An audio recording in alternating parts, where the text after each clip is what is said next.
Hey guys, welcome back to Reach Out Reptiles. My name is Garrett Hartle, but I'm not going to be hosting this video. This one is actually all about Daniel Solis from Jungle Diaries.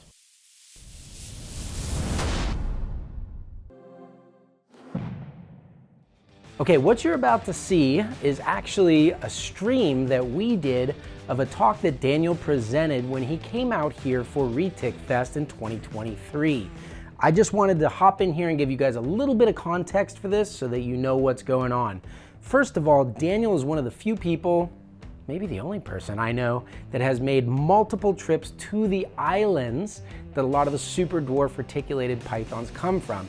So he's here to share his experiences and some of his observations that he made while he was on those islands. It's riveting stuff. It's full of photos that he took. And we get into all kinds of cool stuff based on some of the questions that you'll hear in the video, which was from our Patreon audience. This is something that we do for all our patron members once a year.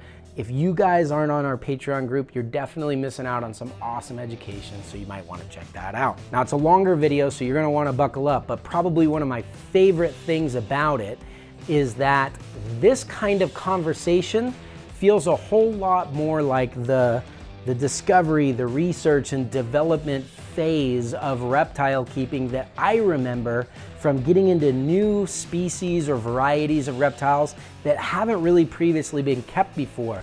There's a lot of ideas, there's a lot of opinions thrown out there, and there's a lot of people trying different things to figure out new information.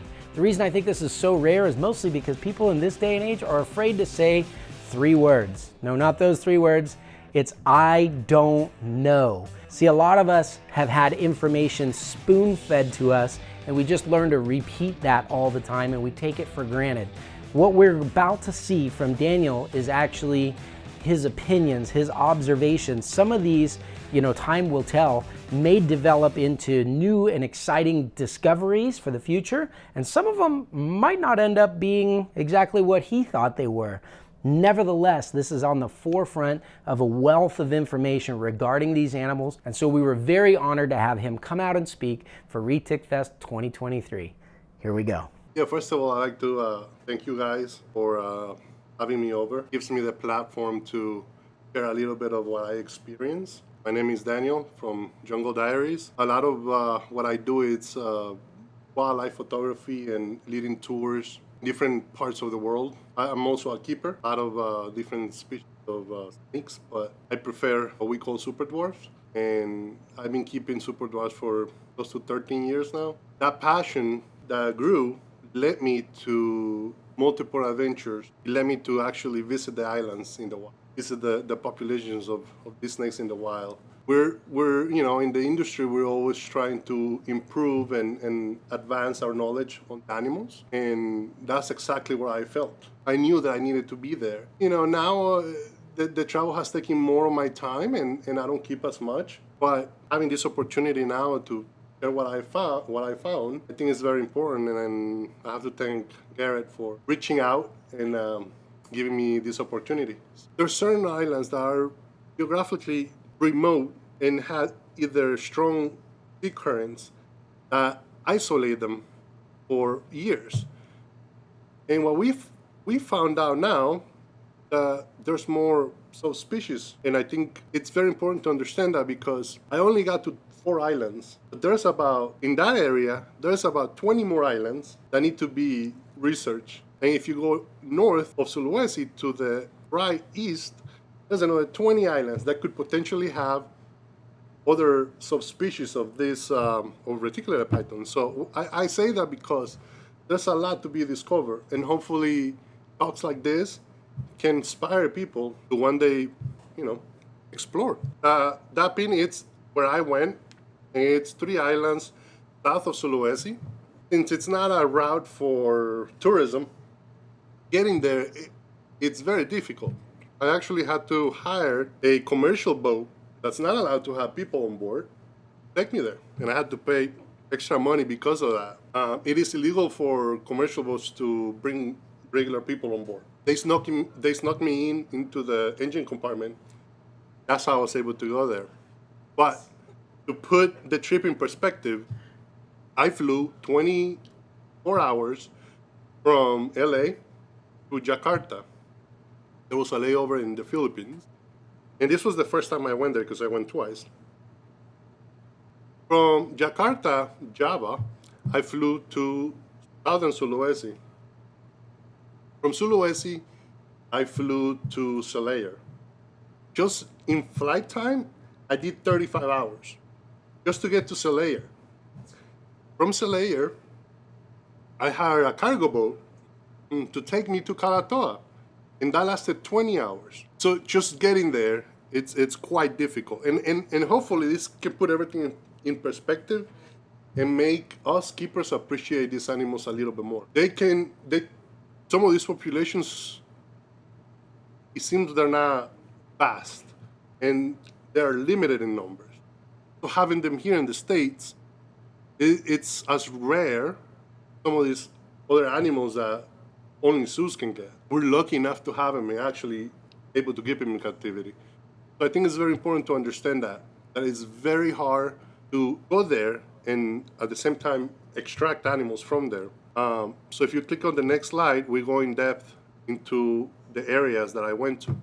So these are the four small islands south of Sulawesi. It took me 20 hours on a boat ride from Selayar to get to Madu. So the first time I was there 4 years ago, I didn't see Madus. That island is very small. And there is a small population there, and to find them, it's really rare. It was actually more difficult to find Madus for us than any other out of the 4 islands. People live there, and they actually have crops, and they're taking the majority of the island for crops and houses. So it's very limited where these animals live and thrive. So seeing them still being there, it's incredible. This is a picture taken there in Madu. We found 2 individuals. This is one of them. And I think it's very important because to show each animal from that island, because in the industry, it has been really hard to keep track of these bloodlines. And we go off by papers that have pictures from captive animals. We don't know if the animals are in fact from these islands. Just goes from one hand to another. And based on the travel time and the difficulty of getting to these islands, it's hard to make sure that each animal represented in books or in literature, it's the actual animal from each island.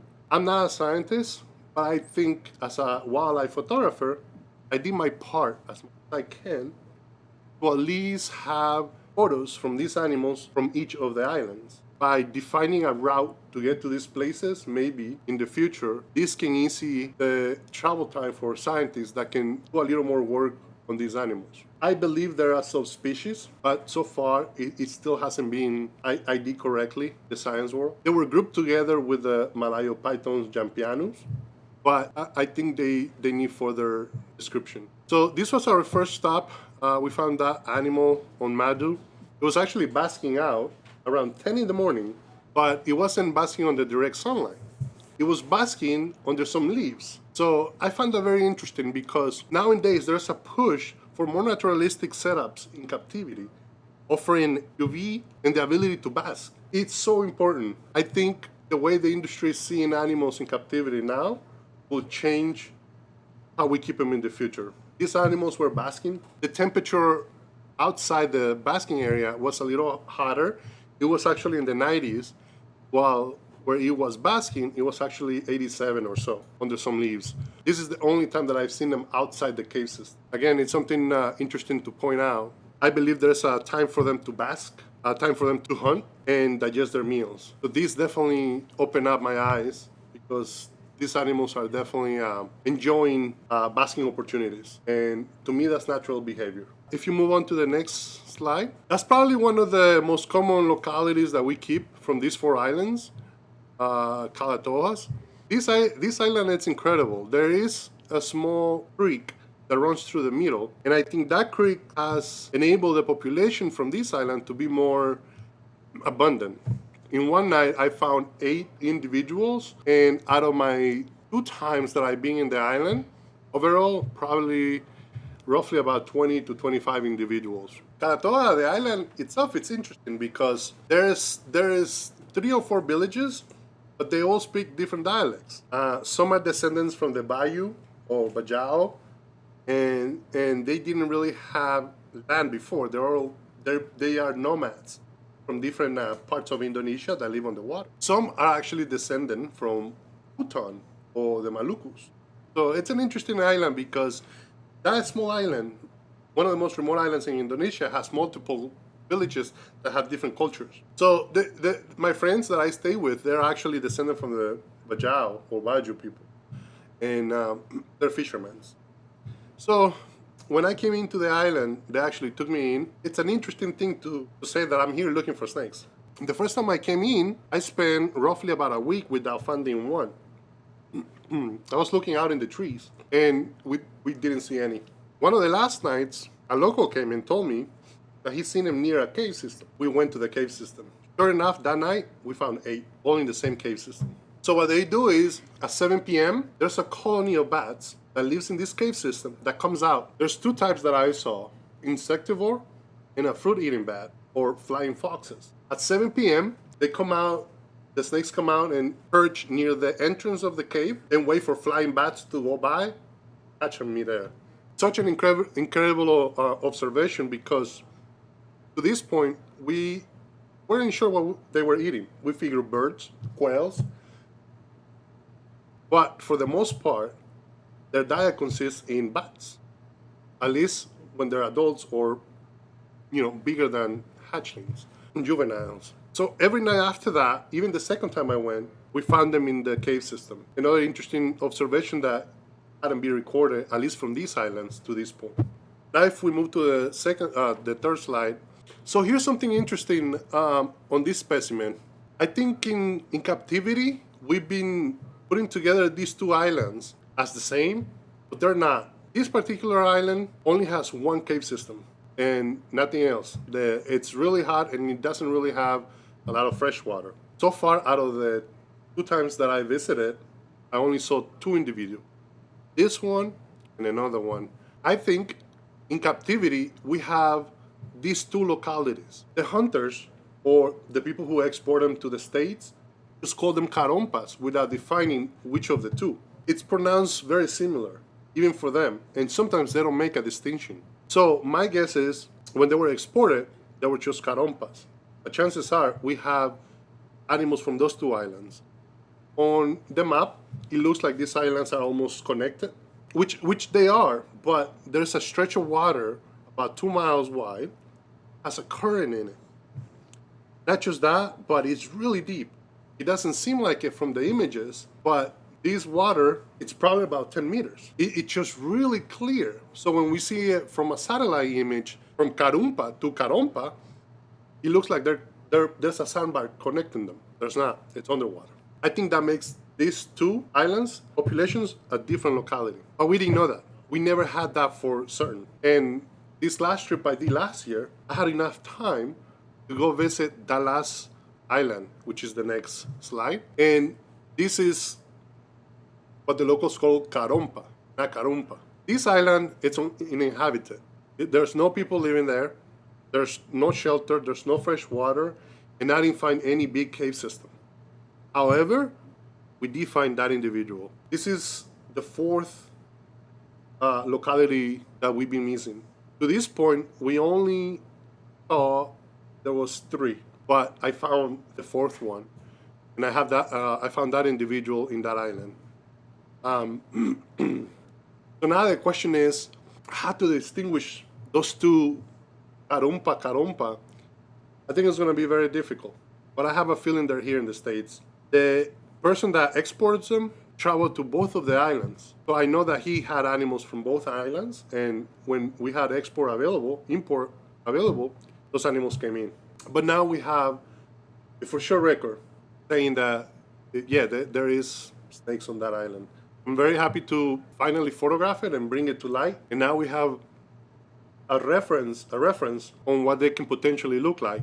But even within each population, I saw variation. Just by looks, I think it's going to be very difficult to distinguish and find the lineage of these animals. Hopefully within the next years, we can look at their DNA or to a molecular level and find the lineage of these animals that we have in captivity that way, and be certain that we have them for each of the locations. For now, we have a very good idea based on the records of the exporters, but I still think that as a community, what we need to do next is reach out to the scientific community and have DNA done, finally figure out which of the snakes is from each island. On the next slide, here's something interesting. This is a picture that I took in Kalatoa. It was a female that was waiting for the bats to come out. And her pattern, some could argue it's not consistent to what we see Kalatoas here in the States. But these type of variations are happening in each population.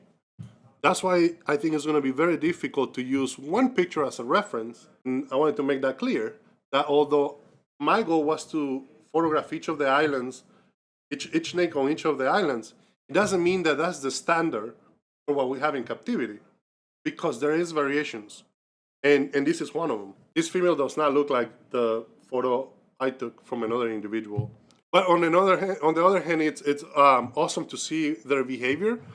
It hasn't been recorded before, and I'm happy to share it. And I think it gives us keepers a better understanding on how they live in the wild and what we can do to promote certain natural behaviors. You know, I don't know if I could call them arboreals, but I think they're climbers. Arboreal implies living up in the trees or using the trees. They don't really spend a lot of time on the trees, but they do climb. Some of these crevices on the caves were 10 to 20 feet up in the air. So they definitely go up and down and use that height to their advantage. That's why I took this picture. I figure it will give us a good sense of what they do in the wild. This was actually 20 feet up in the air. It was hard to reach. So this is I couldn't reach that individual had a hole, you know, so he retreated into the hole and we couldn't catch it. But when we showed up, it was trying to get close to the bats and he couldn't quite get there. And the bats know, that's why they're there. They know they're out of reach.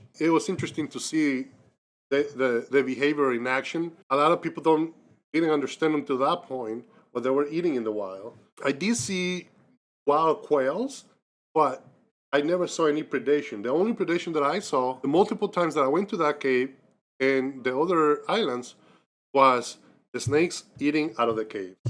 And what they were eating, it was bats.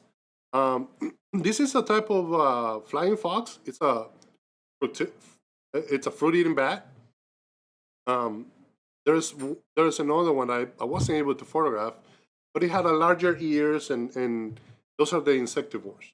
The snakes, I did see them predate on both. But yeah, that's that gives us more of an idea on what they do to hunt. Question: how large are the bat bodies in comparison to the rats and mice that are commonly fed? So if I had to compare it to a rat, the largest bat that I saw was about a small to a medium. However, what I saw is a snake having two meals, but none of the bats are bigger than a medium.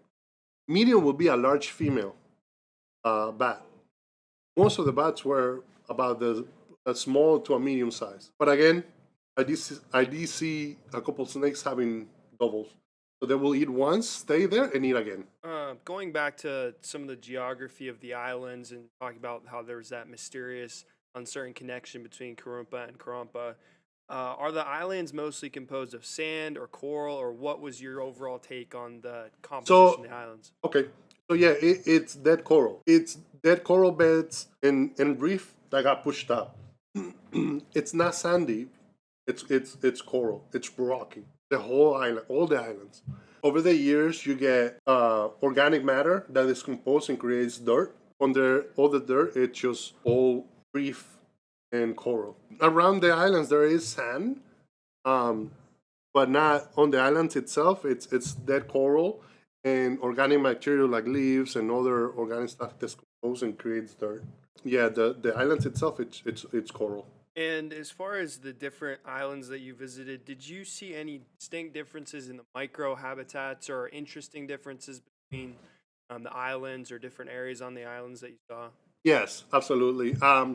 Just to start, Kalatoa is the one that has most of the food out of all of them. They have large population of bats, thousands and thousands of bats. And they have the only creek that I was able to find, freshwater creek, out of all 4 islands. That alone makes it for a different habitat. It's definitely more humid, at least near the caves, because you have fresh running water seeping through, and there is water deposits at the bottom. As to where the other islands, they don't have that. So, yeah, there's definitely different microhabitats within each island. And I think the snakes have adapted to that. In Karompa, the last island, I did not find fresh water there. It's interesting because they're either drinking fresh rainwater from a mangrove area or the freshwater dew on the leaves, but I did not find any reservoir. Also, that island doesn't have any people living in there for the same reason. There's no freshwater. However, there's a population of living snakes there. So there's got to be either a deposit or snakes are able to adapt. They have adapted to drinking out of droplets, and it's very interesting. Sure. Each island has a habitat, and the snakes have definitely adapted to that. What was some of the most difficult challenges or unforeseen or foreseen? As far as the logistics to get there, the time that it took. I knew I was going to get there. It was only a matter to figure out who's willing to take me, how much it's going to cost. What I wasn't prepared for was the 20 hours that it took from Selayer to Kalatoa, especially because there was a language barrier and we didn't know exactly how long it would take. Fortunately, I had taken food and water. You don't realize how quickly you dehydrate out in the ocean. So had I not taken that extra bottle of water, 6 hours in, I would have been already suffering from dehydration. And it took me 20 hours. So I think that's one of the biggest things that I learned. It was the time to get to those islands. That effort. I knew that I can hire somebody. I knew I was going to get there one way or another. Time travel in the boat doesn't have a canopy. You kind of just cover your head or put a rag over your head. That was the most difficult part. Once in the islands, I had water, I had food. People were really nice. I had no other main issues. We did get confronted by one person on one of the islands, but other than that, it was fairly okay. But definitely the time that it took to get there and to get out of there. 20 hours on a boat. Now that we have this slide up, so we saw on the other slide where the snake was trying to hunt some of the bats. So this one actually was on the ground because he jumped out of the crevice and coiled up in midair and dropped to the ground about 8 feet or so. And never let go of the bat and ate it. So first time that I know of that this behavior is recorded. But the first time I was in Kalatoa 4 years ago, I wasn't able to photograph it. Last year that I went back, I was able to photograph that. So he now confirms it, that based on my observations on that small population that I saw, it's what they're eating. No, there's birds and quails, and there is a wild population of mice in that island. But I think for the snakes, the easiest, it's feeding out of this cave. And here's something interesting that I found. So there is a large predator on these islands. I found them on 2 of the 4 islands. So I found them on Kalatoa and Karompa. A large water monitor. These monitors are 7 feet long. They're absolutely gorgeous, but they're big. And they actually hunt near the caves for fallen bats and retics. Although I did not see any predation on retics, they're definitely sharing the same area. First time I saw one, we panicked. It was a 7-foot male, and we didn't know that they were in that island. I was able to photograph it at night. This is actually one of the smallest 6-footers. There was a bigger 7-foot male, at least 7 foot, that I couldn't photograph. What's interesting is that perhaps these predators, it's one of the reasons why this population of snakes is staying small. And it's taking to climbing because the pressure of a predator, when you can't get away from it, you need to hide in smaller crevices. My guess is bigger animals that are not able to hide, they get to become food. And this external pressure is keeping these animals smaller. I say that because, at least in Kalatoa, there's not a lack of food. There's food 24/7 available. These animals could literally eat every day if they catch one. But perhaps an external pressure in the ecosystem is making them evolve to the point where they're staying small to avoid predation. In a smaller concentrated area. In one of the bigger islands, I mean, there's a lot more trees, a lot more areas to escape, but in such a small enclosed area like these islands, this could be why some of these animals are small, because the predation. Again, this is all speculations, obviously, but it's nonetheless very interesting. So these are actually my friends. So when we were looking at Kalatoa from the satellite images, we saw a lot of palm trees. We thought it was palm oil, but it's not. It's actually coconut. They harvest coconut and they use it for everything. They use it to make alcohol, to make medicine. They use it for hydration. They use it for sunscreen. They use it for cooking. They render the fat and they use the oils from the coconut to cook. And the island, I think it has to do with the composition of the soil. Perfect for growing this coconut. So it was a very interesting thing to photograph because it's a group of my friends, locals from Kalatoa, harvesting some coconuts for us to eat that day. So yeah, it was a good point to make, just to clear it up that it's not coconut oil. I mean, it's not palm oil. It is coconut. So From a conservation standpoint, do you think any of the localities, based on agriculture, like any farming or development of the land, do you think any of these localities could be endangered? Not for farming, no. It's something else. It is our demand that they have in captivity. Even though the U.S. it's no longer importing them, the market in the U.S. has boomed. Other markets in Europe often want to reflect that. They see us selling these animals, even if they're captive bred, and they see the demand. Other countries in Europe will want to get them and match those prices, basic economics, and demand hunters to get them. The populations have lived there for hundreds of years. Even with people, there's records of people living there for at least 100 years that have survived. Hunting of these animals for export in the pet trade will wipe out the population, especially in Madu, Karompa, and Karompa, because there's not a lot of habitat left. So the demand of these animals for the pet trade is what's going to affect their status. Problem is, it hasn't been studied. The problem is, it's not really a species that has been described. If it doesn't exist, you can't protect it. Simple as that.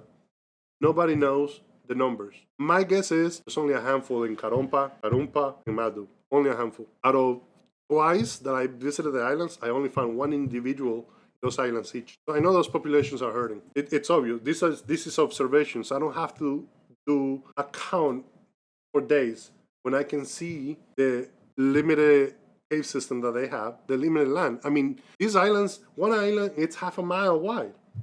It is not a lot. It doesn't have fresh water. The population that lives there, it is one of the most rarest localities of pythons in the world. So the farming, the people living there, it's not a problem. It is the exportation, the indiscriminate exportation for pet trade that caused them to have issues in the future. How do the locals view snakes today? Is there any kind of emotion, like love them or fear them? There's accounts where some of the snakes have attacked some of their chickens, but for the most part, it's not an aggressive look. Actually, they don't like them, but they leave them alone. And they don't really find them. It's probably once or twice a year where they get to see them. So the locals from these villages are not in contact with them. You see more of this conflict in the bigger islands. In these smaller islands, it's very rare. Especially in Karompa, in Karompa, and in Madu. They're not everywhere. It's hard. We asked. That's how we were tracking them the first time I was there 4 years ago. We were asking the locals, have you seen them?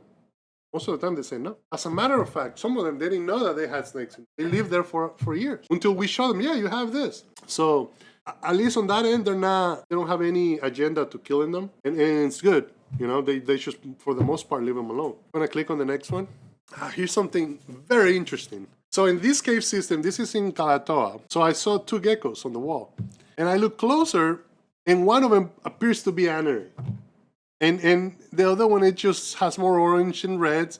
The other one, it's lacking that coloration. So what's interesting is that we have seen animals from these islands have this gene present. I think it's definitely an adaptation to, it's an evolutionary adaptation, because the cave system and the old reef cave systems, it is gray. The coral, it's gray when it dies. So it could be that this adaptation, work and animals use it for camouflage. So it was incredible to see that adaptation that we've seen on snakes happen also in geckos on this island. So far, I still haven't identified those geckos. I think I know what species they are, but it could be a new subspecies. Interesting nonetheless. This picture I took in Madu, and what you see in the background, it's Kalatoa. I took this picture to show the reach, the traces of humans, even in these remote areas. This particular beach is not near any of the cities, any of the villages. All this trash comes in currents brought in by the sea from either China, Jakarta, or other big cities around this area. It's a reminder that even an island that took me 20 hours to go to from Celaya and 40 hours to go to from the US, still litter our trash. You know, it's sad to see, but I think it's a good reminder that just being a little more conscious can go a long way. This is not that it looks bad. There is populations of birds that feed on this trash. Tiny, small, it looks like certain food items. They feed it to the chicks, like the albatross. They only last 2 months and then they die. So pictures like these definitely mean a lot to me because I can show everybody, show the world, things that are happening that otherwise we will be oblivious by. One question with this slide. You can see kind of the proximity between islands in the background there. Do you think that there is some inter-island travel? What are your thoughts on that, just having seen the distance with your own eyes? Yeah. Before I went to the islands, actually, I figured that there was some type of DNA exchange. I think it happens, but not to the numbers that will make all these 4 islands the same locale. I think there's got to be an isolation. It could happen. A low tide, some of these islands are only about 1.5 miles away from each other. A low tide. It only takes one snake. A snake can definitely cross that. It can definitely do it. I just don't know it's happening often enough that all 4 islands are the same. I think there's some differences. It looks relatively close. You could swim. You could swim there. What you see there is actually low tide. You can actually go in 1/4 of a mile. Actually, what they do is, a low tide, they go out looking for crabs. And you can see people on the other island doing the same thing. So it's not that far, but I don't think it's happening often. I don't. Maybe when there's some monsoons and cyclones is what they have there. Snakes get thrown in the sea and raft to the other island. I mean, there's definitely ways to do it. I just don't think it has been done often where these localities have become one. And this is the village I stay in, Kalatoa. As our boat was arriving, I took the image. Actually stay in one of those houses. And yeah, you can see there, it's Kalatoa is definitely more, it has more hills than any of the other islands. It has more green, it has plenty of fresh water. And you can see the coconut trees there. They all pay these cargo boats to bring the material in. And it takes them up to a year just to gather up the material. And then another couple years to build. So it's being built, it's being built, but it's taken them 20 years. I mean, and it's interesting how that's happening. But again, it's a small village. I would say probably 100 people. What's the difference in body structure between the animals that we're keeping here? Whether, I know a lot of us have a lot of different philosophies of quote unquote should look like. So to start, I'll tell you the sizes that I saw in the wild. Madu was 2 young males that I saw. They were only about 3 feet. I didn't see any larger ones. I'm sure they're there. So limited on what I can say for Madu. In Kalatoa, I did see pretty much every range, from animals that were 2 feet to animals that were 6, maybe even 7 feet. What I measured the first time, that's the only time I was able to measure, the animals were 6 feet. Everything else was under. The biggest was 6 feet. This last time I saw a bigger animal that could have been 7, but I didn't have I lost a bag, so I lost a lot of the tools. However, all the animals, they're double the strength of what we have in captivity. I don't know if that makes sense. When you grab them, okay, they wrap you, right? Sometimes it's a defense mechanism. The strength that they have on those squeezes, it's more than what some of the animals in captivity do. This could be for many reasons. If the animal is more used to being handled in captivity, perhaps it's not going to have that aggressive squeeze. But I'm talking more about the muscular feel to it. When they were squeezing me, it was nothing like we have in captivity. It could be the exercise they're getting from going up and down in these walls or climbing. It could be that the fat content on bats, it's not similar to what we're feeding our rats, which is processed foods, fatty processed.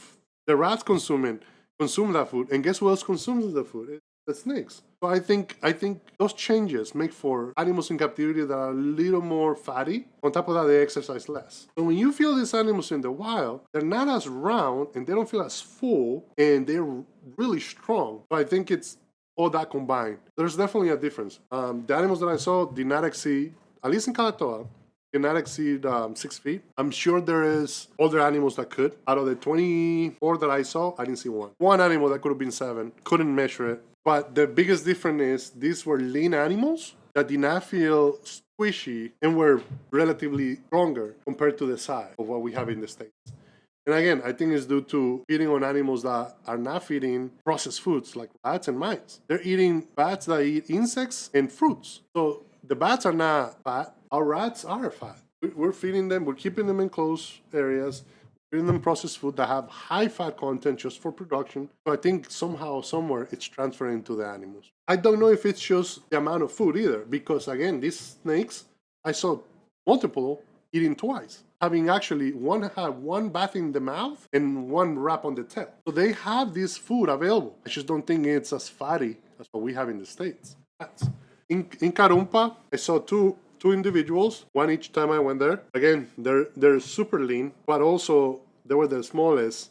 They had bigger heads and bigger eyes, indicating an older animal, but roughly about 5 feet. In Karompa, the last island to the north, I saw the largest out of all the super dwarfs that I caught, and it was 7 feet. If you can picture a bull snake in the wild, that's 7 feet, where the head shape, the muscles on the head, that width was similar to the body all the way to the tail. Obviously, it's an adult, so it has lived, it has tried. Could be, again, where it has to move for the food, it has to be exercising, going up and down these walls, and the food not being fed so much processed food. So that was one of the main differences that I saw. Lengthwise, the 7-footer was the biggest. I'm sure they could grow bigger. I don't see why not. I mean, in captivity, we've seen some animals that reach 10 feet. The muscle that you feel and how lean they look, that's one thing that I noticed. Definitely different than what we have in the States. You know, I think part of keeping reptiles, it's finding this connection we have